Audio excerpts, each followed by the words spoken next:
আসসালামু আলাইকুম। আজকে অনেকদিন পর ভিডিও করতে আসলাম। সবাই আশা করি অনেক ভালো আছেন। আমি ব্যস্ততার কারণে অনেকদিন ভিডিও বানাই না, যার কারণে আপনাদের সামনে আসা হচ্ছে না। তো আজকে ইন্টারেস্টিং একটি বিষয় দেখব। ধরুন আমরা পড়ার সময় অনেক ক্ষেত্রেই ChatGPT এর মাধ্যমে পড়াশোনা করে থাকি। ধরুন ধরুন এরকম একটা ছবি আমি স্ক্রিনশট নিলাম। তো অনেক ক্ষেত্রেই আমি চাই ChatGPT কিভাবে উত্তর দিল সেটি দেখার জন্য। তো কয়েকটা পিকচার দেওয়ার পর আর নেয় না, যেহেতু ফ্রি ChatGPT সবাই ইউজ করে থাকি আমরা।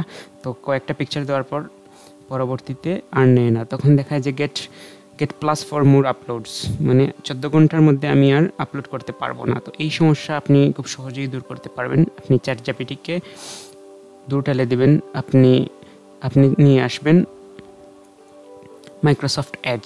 তো মাইক্রোসফট এজ নিয়ে আসার সুবিধা হলো এটি আপনাকে লিমিটেশনটা বাড়িয়ে দিবে এবং আপনি অনবরত সেটি সাবমিট করতে পারবেন। এই ধরুন কোপাইলট যে অপশনটি, আমি যদি বড় করে দেখাই যে কোপাইলটে যদি আপনি এই যে রাইট কর্নারে নিউ ট্যাবে যে এই যে রাইট কর্নার, এটাই মূলত কোপাইলট। এটা দিলেই এখানে ওপেন হয়ে যাবে এই যে প্লাস আইকন।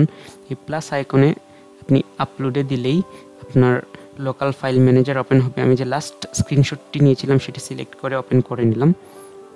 তো দেখুন খুব সহজেই চলে আসছে। আমি এর আগে দেখতে পারবেন যে অনেকগুলি ইমেজ এখানে সাবমিট করেছি, কিন্তু কোনোভাবেই আমাকে ChatGPT এর মতো হতাশ করেনি।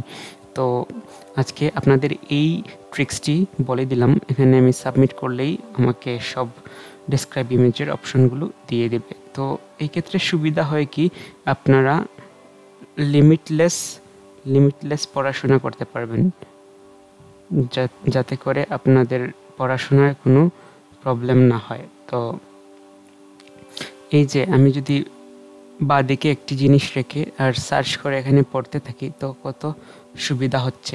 ChatGPT এর মতোই এবং বেশি পরিসরে আপনাকে সার্চ করতে দিবে এবং আপলোড করতে দিবে ইমেজগুলো। তো মাইক্রোসফটের এই কোপাইলট অসাধারণ। আপনারা চাইলেই আপনাদের মতো করে ব্যবহার করতে পারবেন এবং আমিও আমার কাজে বর্তমানে ব্যবহার করছি, যেহেতু ফ্রিতেই লিমিটলেস পাওয়া যাচ্ছে। ধন্যবাদ সবাইকে। আজকে এতটুকুই।